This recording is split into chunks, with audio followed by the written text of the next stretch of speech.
There's a certain truth about growing older that no one quite prepares us for. Not the changes in our bodies, not the shifting roles in our families, not even the ache of losing old friends. But this truth is quieter, and in many ways, more difficult to face. It's the realization that sometimes, without meaning to, we begin to carry habits that push others away. Habits we didn't see coming. Habits no one talks to us about because they love us or because they're afraid it might hurt our feelings. But if we're honest with ourselves, if we care about the people around us, our children, our neighbors, our friends, then we must be willing to take a gentle, honest look at how we're showing up in their lives. Because age should bring wisdom. But wisdom only grows when we're willing to listen, even to the things that are hard to hear. That's what this video is all about. We're going to walk through 12 habits that older people sometimes develop, habits that make others quietly uncomfortable. Not because we're bad people, not because we've changed beyond repair, but because we've stopped noticing the small things that matter. Or because no one ever told us that these things can make the people we love feel distant, uneasy, or even unseen. Now, before we go any further, let me say this. If this message speaks to you in any way, please take a moment to subscribe or share this video with a friend who values self-reflection as much as you do. Because it's not about judgment. It's about growth. And it's about staying connected in the ways that matter most. Let me ask you, have you ever noticed someone pulling away a little when you speak? Or changing the subject quickly? Or not inviting you as often as they used to? Sometimes we assume it's them. That they're busy. That the world is changing. That young people just don't understand. But what if, just what if, there are things we're doing, habits we've picked up, that make it harder for others to be near us?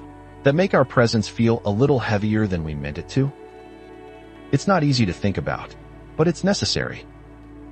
Because the truth is, age gives us two choices: to become softer, wiser, and more open, or to become bitter, closed off, and stuck in patterns that no longer serve us. And the difference between those two paths often lies in the small, everyday habits we choose. So stay with me and stay open, because these 12 habits might surprise you. They might make you pause. And if they do, good. That means something inside you is still listening, still learning, still growing. And that, my friend, is the truest sign of a beautiful life. Let's begin. We all know that as we get older, our bodies speak to us more, sometimes louder than we'd like. A new ache here, a slower step there, another prescription bottle on the nightstand. And it's only natural that we want to share what we're going through. After all, our health becomes a bigger part of our daily life than it used to be. But one of the habits we often fall into, without even realizing it, is talking too much about illness, medication, and doctor visits. Now, I want to be clear, there's nothing wrong with opening up about what you're facing. It's healthy to talk. It's good to share. And in the right setting, with someone who understands, those conversations can be comforting and healing. But when every interaction, every phone call, every family dinner turns into a medical update, it can quietly wear on those around us. You see, the people in our lives want to enjoy us. They want to feel our presence, not just our pain. They want to laugh with us, talk about memories, hear our thoughts on the world, or just sit in peaceful silence, without always being reminded of what hurts, what's broken, what pills we've started or stopped. Especially younger family members. They may love us deeply, but when every visit turns into a health report, it begins to feel less like time together and more like a clinic waiting room. And the danger here isn't just making people uncomfortable. The real danger is that, slowly, quietly, they start to pull away, not because they don't care, but because they don't know how to connect with us anymore. Let me ask you something gently. In your recent conversations, have you noticed yourself starting with symptoms? Does your small talk revolve around surgeries and side effects? Have you found that people change the subject quickly, or check their watch, or try to steer things elsewhere? It's not rejection. It's a signal. A sign that perhaps it's time to bring more of yourself into the room. Not just the part of you that aches, but the part that still lives. Talk about a book you read. Ask about their life. Share an old story that makes them laugh. Show interest in something outside of the body you're trying so hard to manage. Because there's still so much more to you than what's written on a prescription pad. And if this resonates with you, even a little, I encourage you to leave a comment below. Has this ever happened to you? Or have you ever caught yourself getting stuck in health talk out of habit? You're not alone. Many of us fall into it without realizing how much space it starts to take up in our relationships. And if this message is helping you reflect with kindness and clarity, don't forget to subscribe or send it to a friend who might need to hear this too. Sometimes the most loving thing we can do is gently help one another see what we no longer notice. Because aging with grace doesn't mean pretending nothing is wrong. It means learning when to share and when to shift the focus toward life, not illness. Now stay close, because the next habit we'll talk about is one that hides in plain sight. It's something we think we're doing to help, but it often leaves others feeling small. Let's keep going. We've lived a lot of life. We've seen things come and go, made our mistakes, learned from experience, and weathered more seasons than we can count. So it's only natural that when we see someone, especially someone younger, doing something the wrong way, we feel the urge to speak up, to share what we know, to help. But here's the gentle truth. One of the habits that can make people uncomfortable around us as we age is the tendency to offer constant advice or correction, even when it wasn't asked for. We often mean well. We want to protect the people we love. We want to spare them the trouble we once went through. But when every conversation turns into a teaching moment or a correction, it stops feeling like love and starts feeling like control. Imagine this for a moment. Your grandchild is telling you about how they make their coffee now, and you interrupt with, "That's not how you do it." Or your son is talking about how he's handling something at work, and before he finishes his sentence, you're already offering a better way. Over time, these little interruptions build up, not just in words, but in how others feel around us. They may start to share less. They may stop bringing things up, not because they don't value us, but because they don't feel heard. Advice, when asked for, is a gift, but when offered too freely, too often, it becomes something else entirely. It becomes a wedge. It creates distance, even when we're trying to draw people closer. Let me ask you, have you ever noticed someone you love go quiet when you speak? Do they smile politely, but not really respond? Do conversations seem shorter, or do visits feel more strained? It might be time to ask, am I listening, or am I waiting to correct? And here's something that may surprise you. People often already know what they're doing. They may not be doing it our way, but that doesn't mean it's wrong. The world has changed, and so have the methods. And sometimes, the most powerful way to offer support is simply to say, "That's interesting. Tell me more." Even when we see a mistake coming, even when our fingers itch to step in, sometimes the wisest choice is to hold space. To let them live their story, not rewrite it for them. And when they do ask, when they truly want your thoughts, that's the moment to speak. That's when your words will carry weight, not because they're loud, but because they're invited. If you've ever caught yourself giving advice too quickly, or if you've been on the receiving end of it and know how it feels, leave a comment. It's something many of us do without realizing, and it's nothing to be ashamed of. What matters is that we're willing to grow. And if this video is helping you reflect with kindness, helping you soften your approach, or even just helping you feel seen, take a moment to subscribe. Share it with someone who, like you, still wants to build meaningful, respectful relationships at any age. Because the kind of wisdom that leaves room for others to speak, that's the kind that truly lasts. And next, we'll explore a habit that may seem harmless, but can quietly erode the joy in our closest relationships if we don't recognize it early. Let's continue. Let's be honest with each other.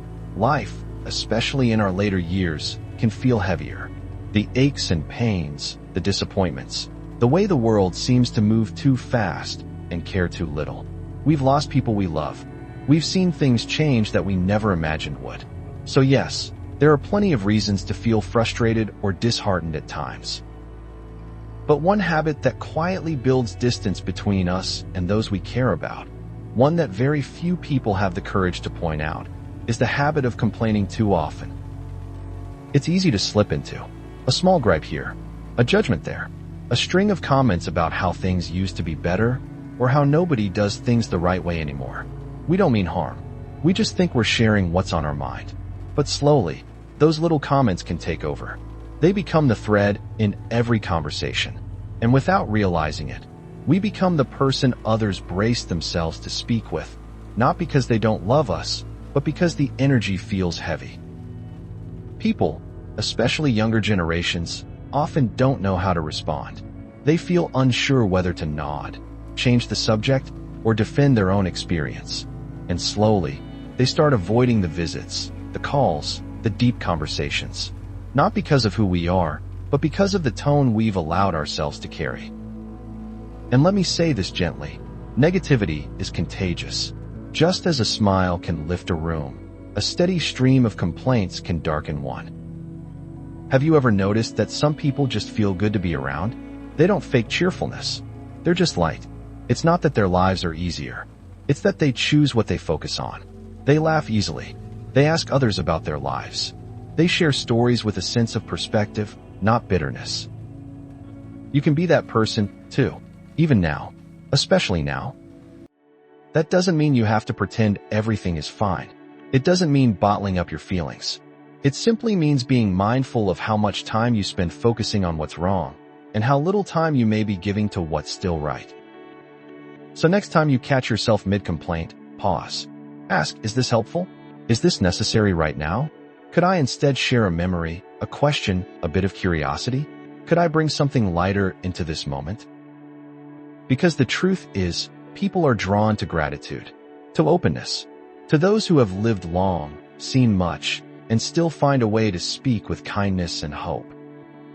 Leave a comment if you've ever felt caught in a cycle of negativity, or if you've turned things around and noticed a change in how others respond to you. Your story might be the shift someone else needs. And if this video is helping you reflect on how your words shape your presence, please subscribe. Or share it with a friend who may have fallen into this habit, not out of malice, but simply because no one ever pointed it out with compassion.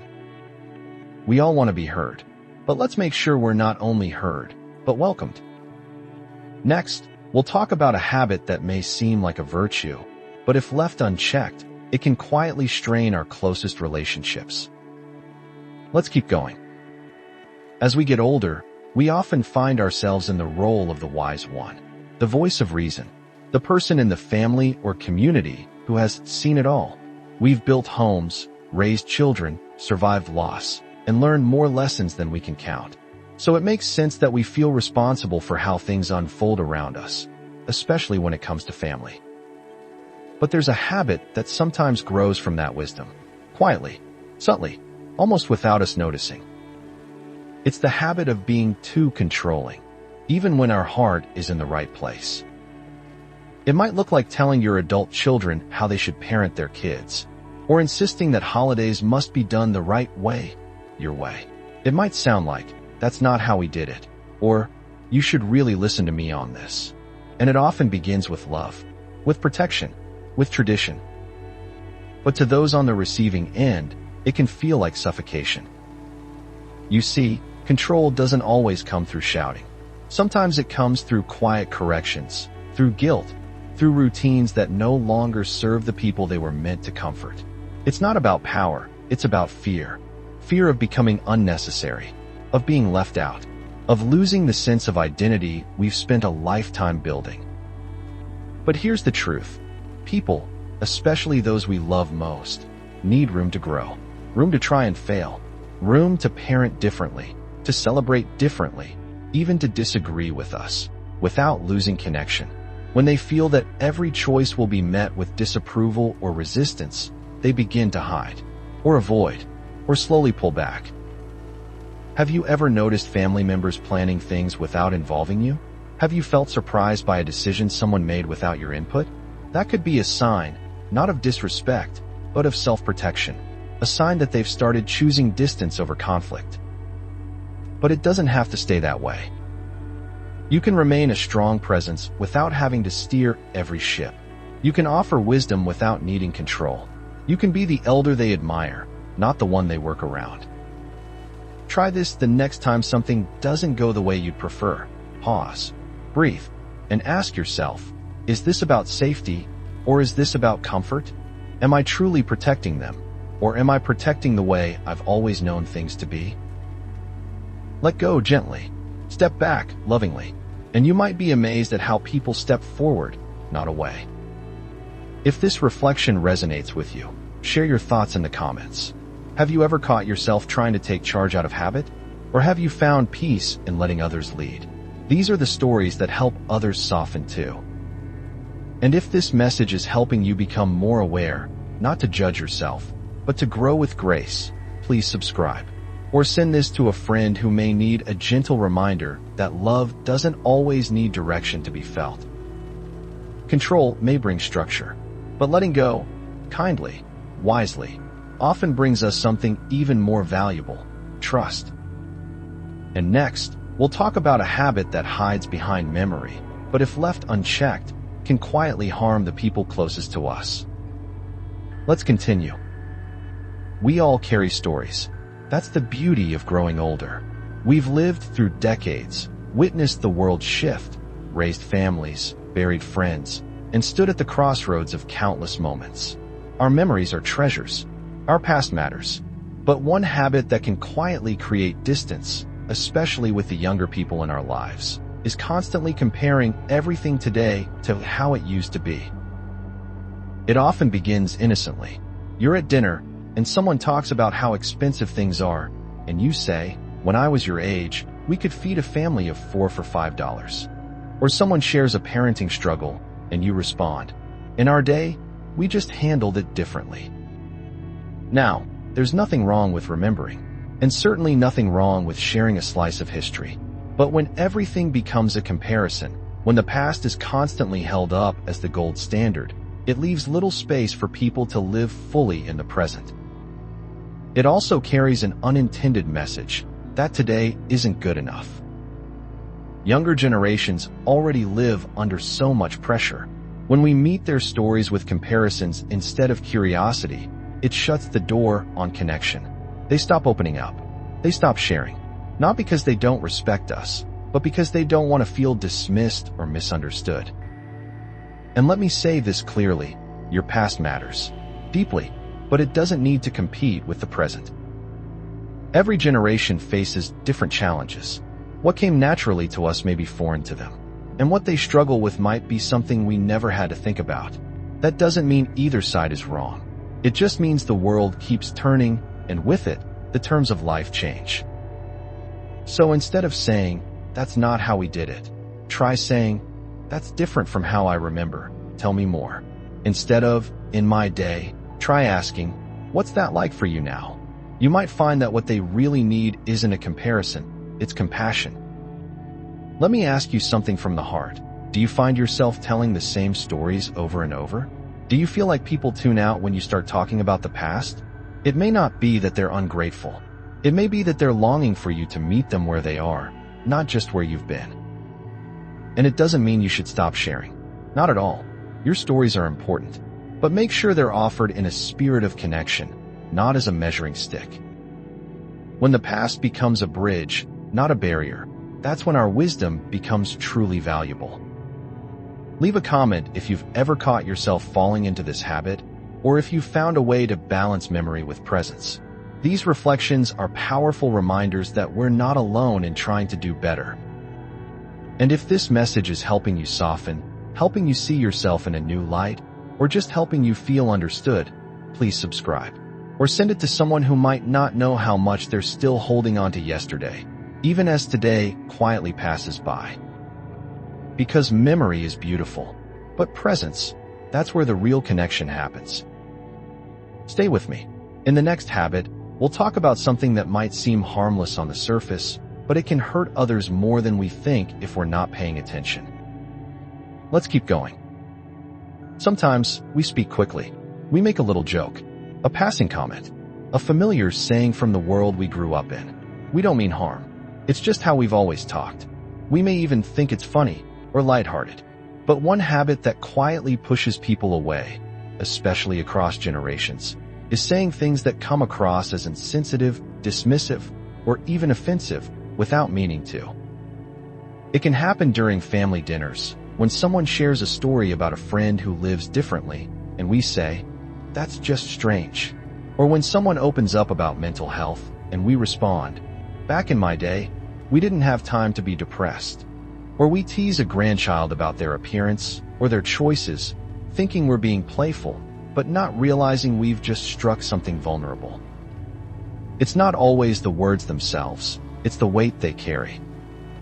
The world has changed, and in many ways, it's grown more aware of how our words affect others. Younger people today are more open about their emotions, identities, and boundaries. They're not being overly sensitive, they're being more attuned. And that's not a weakness, that's growth. But for many of us, adjusting our language can feel uncomfortable, even frustrating. We might think, why should I have to tiptoe around every word? But the truth is, when we choose our words with care, what we're really doing is showing respect, love, presence. And that's something no one outgrows. Let me ask you gently, has someone ever gone quiet after you said something you thought was harmless? Have you noticed a shift in energy after a quick comment or joke? Maybe you brushed it off. Maybe they did too. But deep down, something changed. These are the moments we must become aware of. It's not about censoring yourself out of fear. It's about being mindful of how the world and the people you love have evolved. It's about understanding that what once passed as humor may now land as hurt. And when someone points it out, whether it's your daughter, your grandson, or a younger friend, don't dismiss them. Listen, take it in. Say, "I didn't realize that could hurt. Thank you for telling me." That small act of humility goes further than you know. Because what we want, what we all want, is to stay connected, to keep the doors of love and conversation wide open.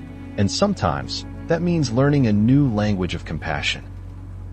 Have you ever looked back and realized something you said didn't come out the way you intended? Or have you been the one hurt by a comment that seemed small, but stayed with you? Share your thoughts in the comments. These moments are worth examining, not to judge ourselves, but to grow. And if this message is helping you become more conscious of the way you speak, more loving in the way you connect, please subscribe. Or share it with someone who may need to hear this, not as a scolding, but as an invitation to deeper presence. Because kindness isn't just in what we do, it's in what we choose not to say. Next, we'll explore a habit that often hides behind routine, but it can quietly send the message that we've given up on living fully. Let's continue. There's a quiet story many of us start telling ourselves after a certain age. It might go something like this: "I've done my part. No one notices me anymore. Why bother?" And slowly, day by day, without realizing it, we stop putting effort into how we present ourselves. Not because we've lost our sense of dignity, but because we start believing that no one is really looking anymore. But let me tell you something with deep love and honesty. When we stop caring for ourselves, it doesn't just affect us. It affects the people around us too. Letting yourself go doesn't always happen all at once. It can be subtle. Maybe you used to take pride in brushing your hair a certain way, or in wearing a clean, coordinated outfit to the grocery store. Maybe you enjoyed a splash of perfume, a touch of lipstick, or simply having your shoes polished. And now, well, now maybe you say, "What's the point?" But the point is you. It's not about vanity. It's not about impressing others.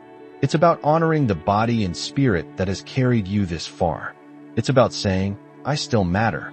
And when you show up that way, clean, cared for, awake to your own presence, others feel it too.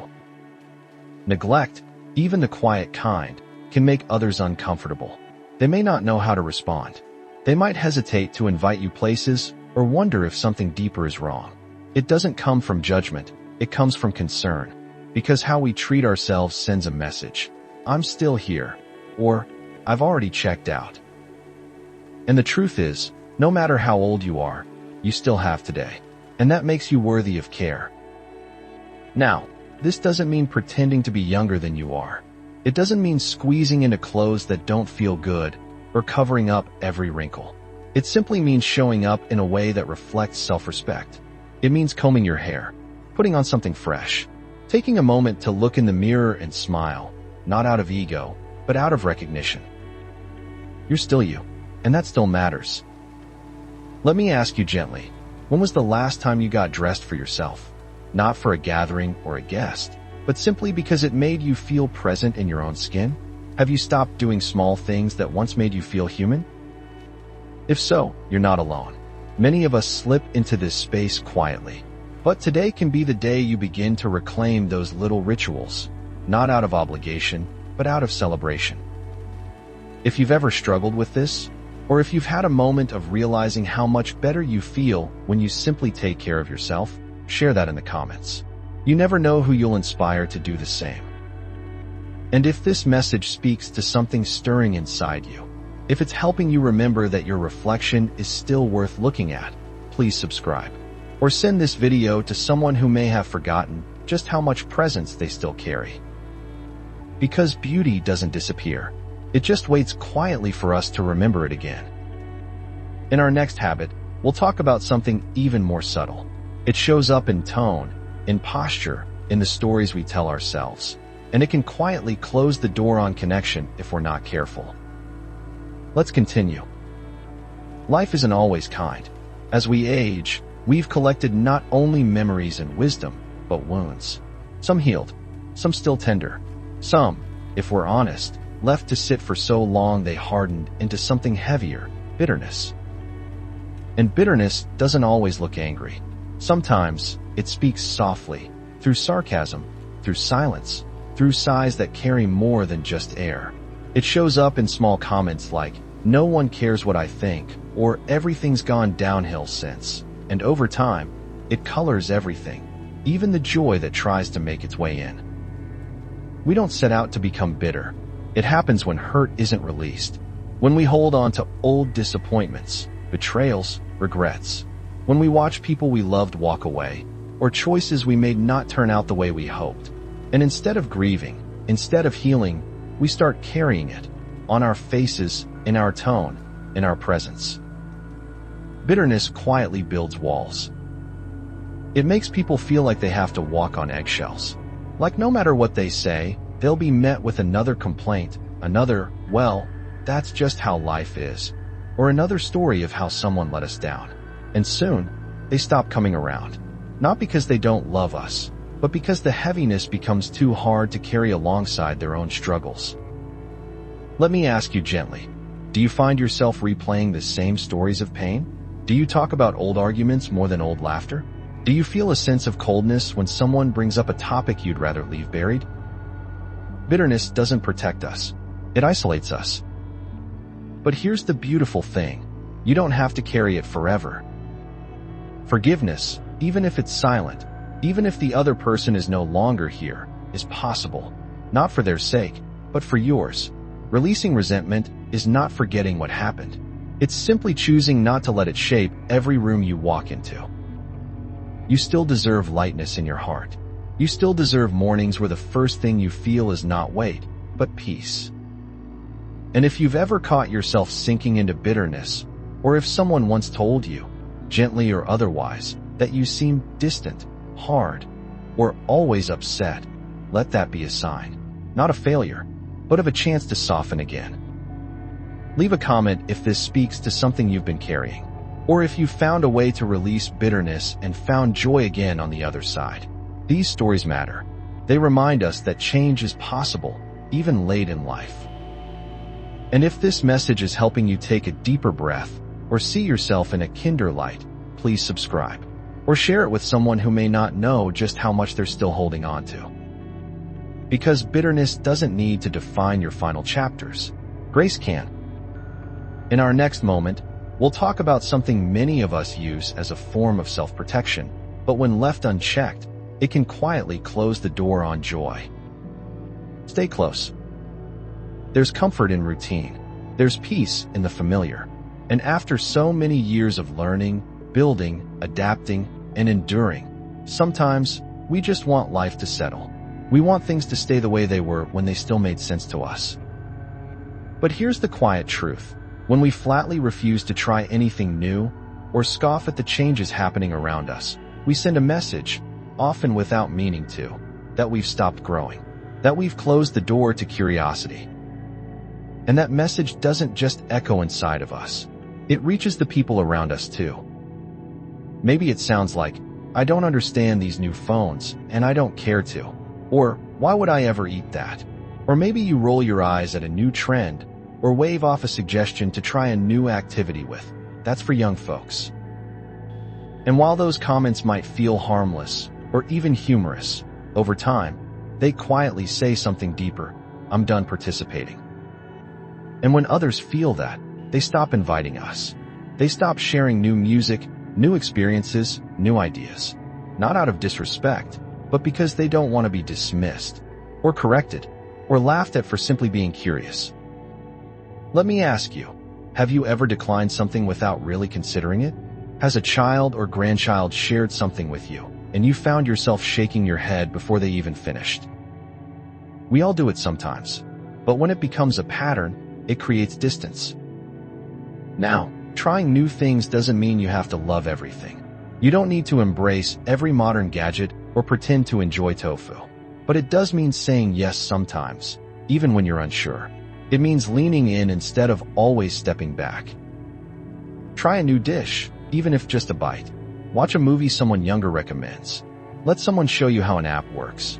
Ask, "What do you love about this?" instead of saying, "I don't get it." Because when we stay open, even just a little, we stay relevant. We stay connected. We show others, and ourselves, that our minds are still awake, our hearts still flexible, our spirits still growing. And here's the real beauty. Trying something new isn't just about them. It's about you. You may discover you actually enjoy something unexpected, that you're still capable of surprise, that even now, there's more to explore. If you've ever found joy in doing something you once swore you'd never try, share it in the comments. Your story might give someone else the courage to say yes to something they've been resisting. And if you're feeling that tug, just a small one, to stay open a little more, I invite you to subscribe. Or share this video with a friend who might need a reminder that age doesn't mean stillness. It means depth. It means choice. Because refusing to grow doesn't keep us young. It keeps us stuck. And next, we'll explore a habit that can slip in so quietly, we don't even hear ourselves doing it. But over time, it can chip away at the dignity of those we love most. Let's keep going. As the years go by, it's natural to feel like we've seen more, endured more, lived more. And that's true, we have. We carry decades of hard-earned experience, of lessons learned the long way. But sometimes, without even realizing it, that sense of wisdom can slip into something else, a habit of speaking down to younger people or brushing off their struggles as less valid than our own. It may sound like, "You think that's hard? Wait until you've lived through what I have." Or, "What do you have to be anxious about? You're young, your life is easy." Or even more subtle, a chuckle, a dismissive glance, a "you'll understand when you're older." And while those words may seem harmless, or even funny to us, they can cut deep. They can make the younger people in our lives feel small, ignored, invalidated. Because the truth is, pain doesn't check ID. Struggle doesn't wait until you hit 60. And the world that younger people are living in today is not the same one we knew. Their challenges may not look like ours, but that doesn't mean they don't hurt. When we minimize someone's feelings or experience, we don't just miss a moment to connect. We lose their trust. They stop turning to us. They stop opening up. And over time, they start carrying their stories somewhere else, often in silence. Let me ask you, have you ever seen someone's face change after you said, "You'll get over it," or "That's not a big deal"? Have you ever felt someone pulling away after you try to offer perspective, but maybe offered dismissal instead? It happens more often than we realize. And most of the time, we don't mean to belittle. We think we're helping, offering balance, toughening them up. But what they often need isn't comparison, it's compassion. Sometimes, the most powerful thing we can say is, "I may not understand exactly how that feels for you, but I believe you." Or simply, "That sounds hard. Do you want to talk more about it?" You'll be amazed how far those words go. Because when younger people feel seen by us, they stop seeing age as a wall and start seeing it as a bridge, a place where they can sit safely with someone who won't judge them, but who will gently walk beside them.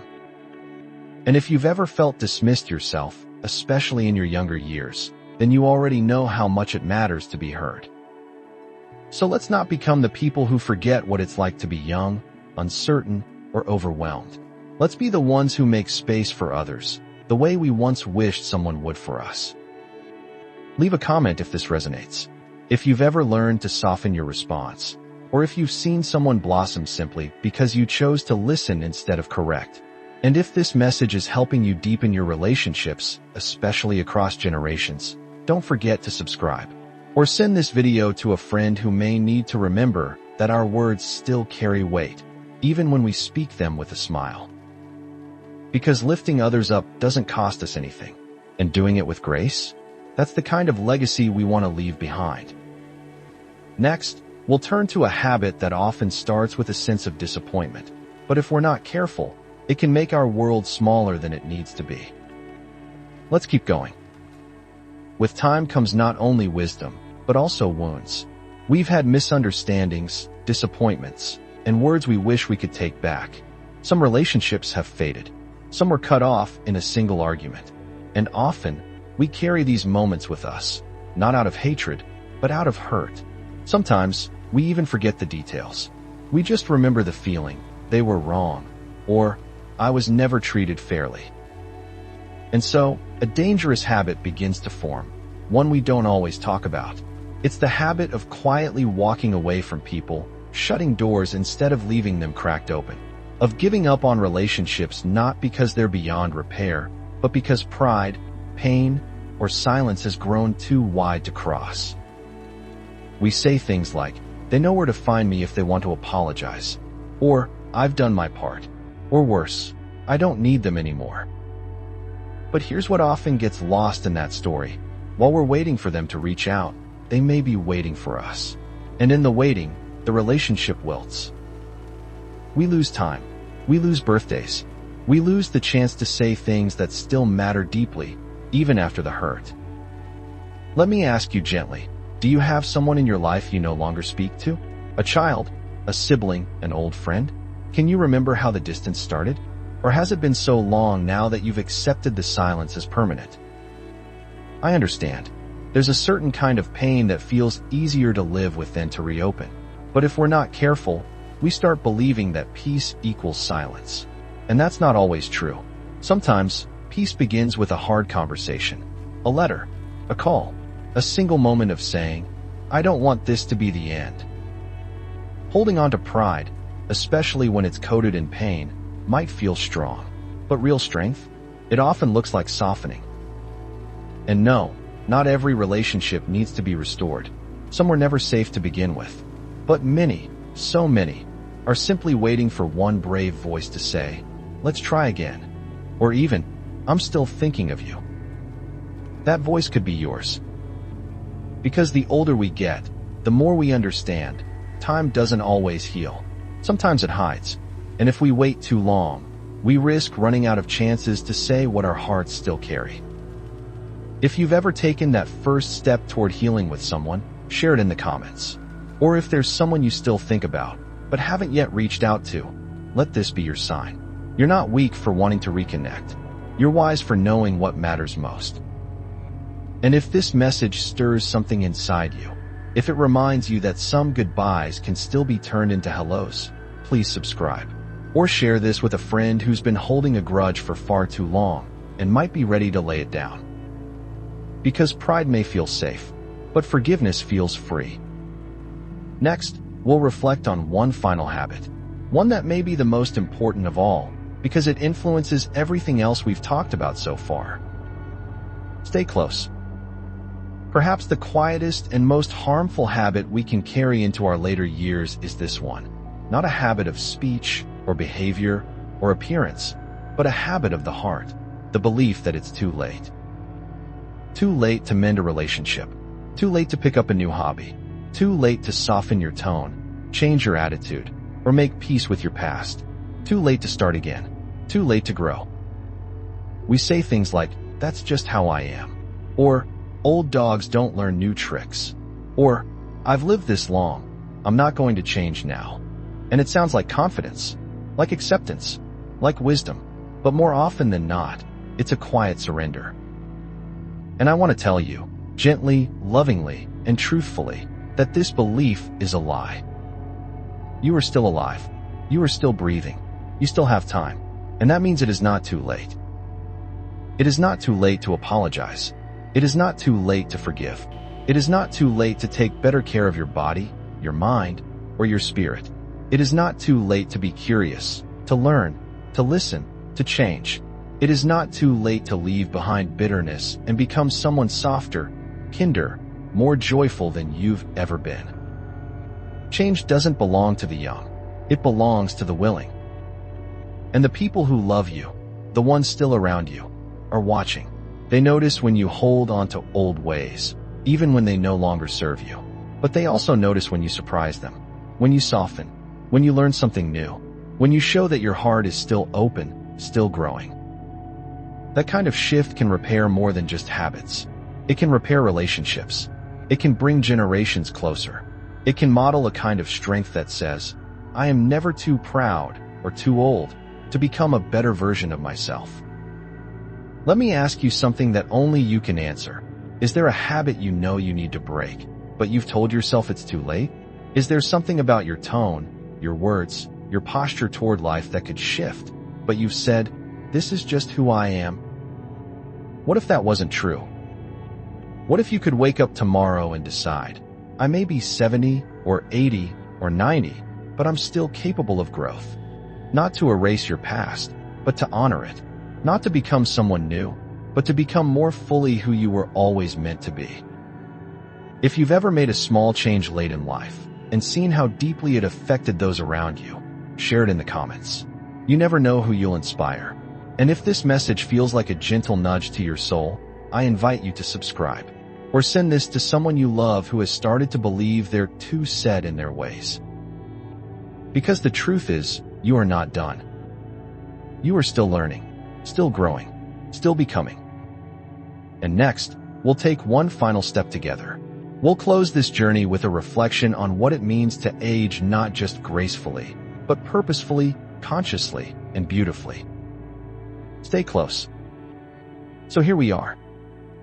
We've walked through 12 habits, some loud, some quiet, that can creep into our lives as we grow older. Habits that don't define who we are, but do shape how others experience us. And in the stillness of reflection, maybe a few of them touched something real in you. Maybe a few felt like looking in a mirror you hadn't dared to face in a while. That's not a bad thing. It's a brave thing. Because aging gracefully isn't about hiding your gray hairs or pretending nothing has changed. It's about facing what has changed and still choosing to show up with grace, with self-awareness, with humility and strength, holding hands. It's about being open to the idea that even now, especially now, we have the power to become softer, wiser, and more welcoming. That we can break patterns that once protected us, but now only keep us distant. That we can still choose to listen more, judge less, offer our wisdom as a bridge, not a wall. You see, people don't pull away from older adults because of age. They pull away when they no longer feel seen, respected, or emotionally safe. But when we begin to notice our habits and gently shift them, something beautiful happens. Connection returns. Laughter returns. Invitations return. And more than anything, you return. Because beneath the habits, beneath the layers of time, the assumptions, the aches, and the armor, there is still someone warm, someone wise, someone deeply human. And that person still matters. To your children, your grandchildren, your friends, your community, to you. So if this video helped you see yourself with more clarity and more kindness, please subscribe. Not because I need the numbers, but because I believe there's a community of us who want to keep growing, together. And if you know someone who may have drifted into one or two of these habits without realizing, share this with them. Lovingly, quietly, like an offering. And remember this, It's never too late to soften, to listen, to laugh more, to criticize less, to ask questions, to try something new, to say, I'm sorry, or I understand, or simply, I'm still learning. You don't stop becoming just because the world tells you you're old. You get to decide how you age, not just in your body, but in your spirit. And if you choose growth, if you choose presence, then you're not just aging. You're becoming timeless. Thank you for sitting with me today. Until next time, stay open, stay kind, and never stop becoming the person others feel safe around. That is the true beauty of aging well.